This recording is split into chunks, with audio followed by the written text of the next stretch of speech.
Hello, everybody, and thank you for tuning in to the Liberty Report. With me today is Daniel McAdams. Daniel, good to see you. Happy Friday, Dr. Paul. No, Friday, that's good. I have a special report we got today from our illustrious government, from the Department of Labor, all the statistics on unemployment, and they give us the jobs report for September.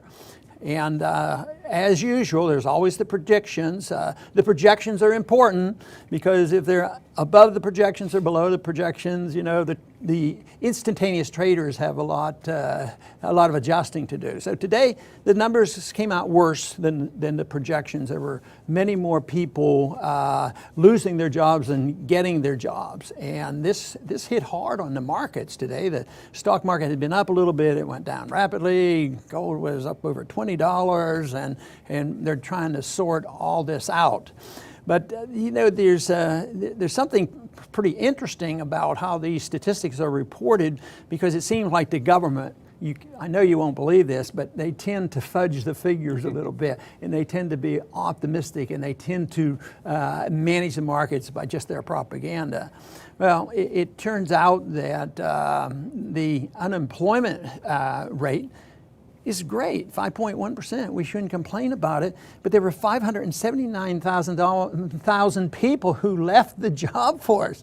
So that seems rather strange. Are you shocked that the government would not be straight with us on statistics? I mean, shouldn't we trust our government for what they tell us? Well, it's funny, I was looking on Twitter this morning, and the White House put out a tweet that looked so impressive.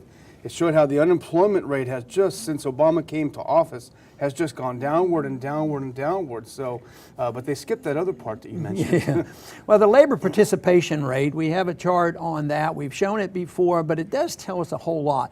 The participation rate is going down all the time. And they keep saying, well, it's the lowest it's been since 1977.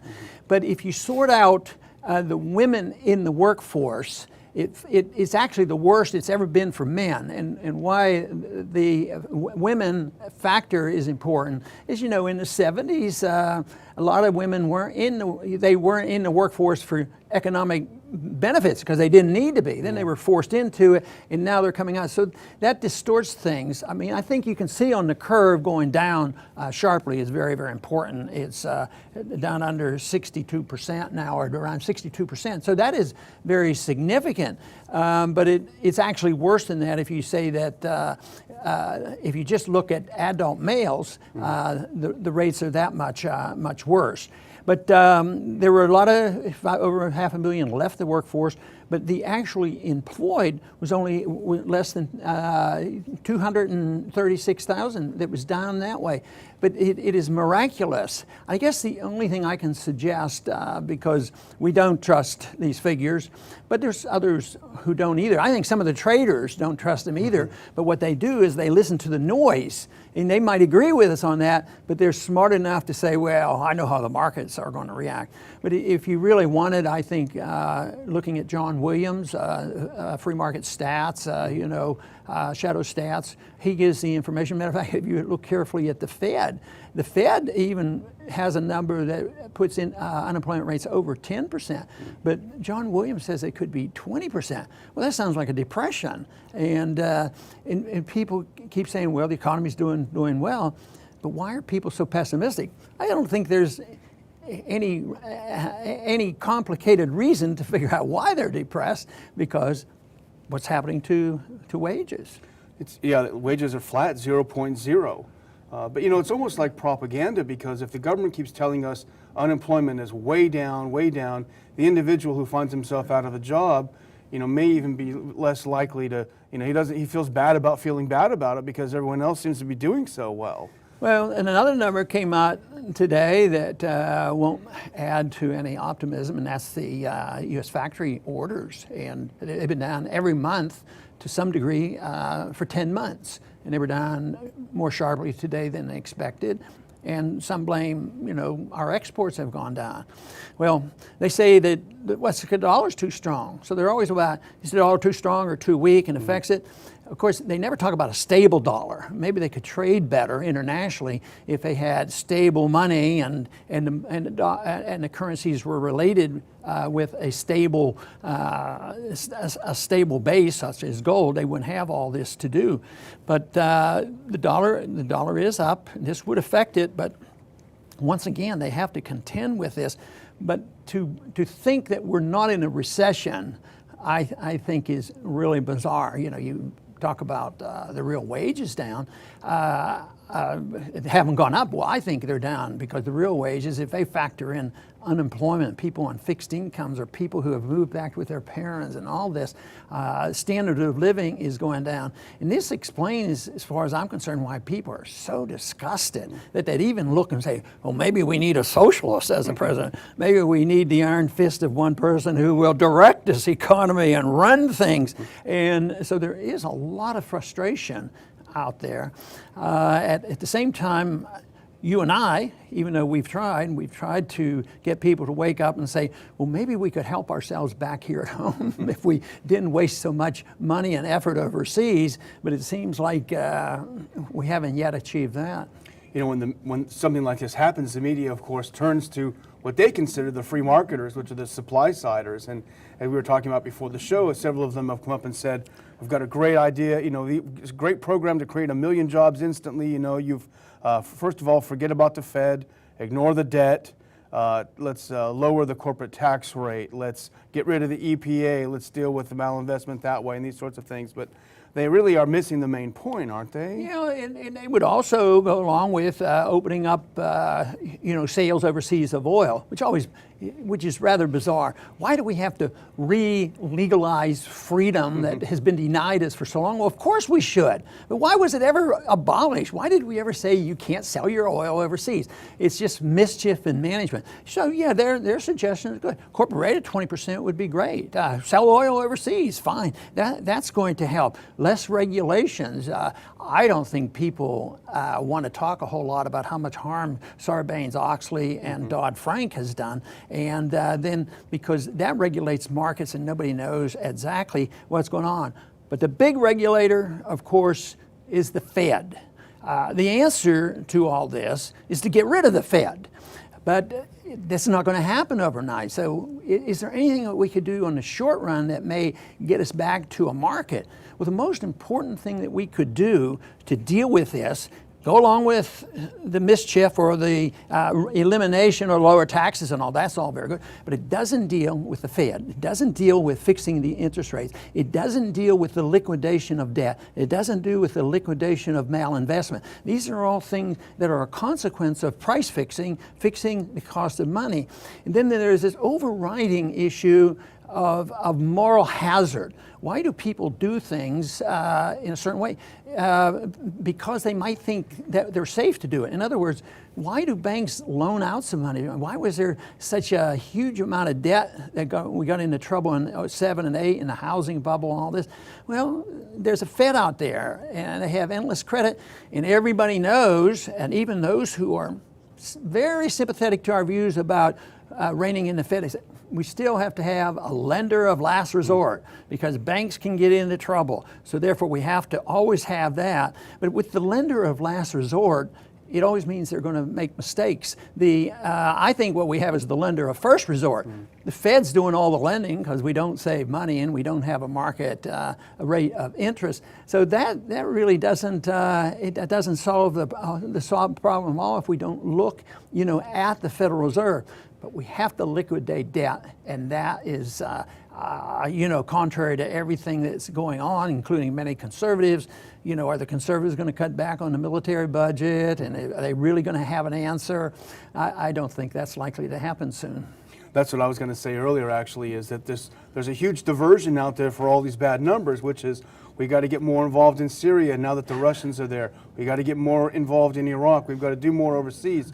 So with a weak economy, what do we want to do? Go spend billions of dollars more in these no-win wars. And another one is, it's all China's fault. Yeah. You know, and that's a popular thing to do, is just bash China. Of course, they act in their own self-interest, but they're not as in bad shape as some people think, because they're a creditor nation. We're the one that owes all the money, so we'll be under the gun. But China is related, because they were sucked into this system too, because we ran up our debts, we could issue the currency, we bought overseas, we have all this wild debt overseas, and foreigners have been foolish enough just to take our paper money and then actually loan it back to us and feed into the system to the point where they're locked in too. They don't want to see the collapse of our system, and right now our economy is holding up somewhat better than what's happening in the rest of the world.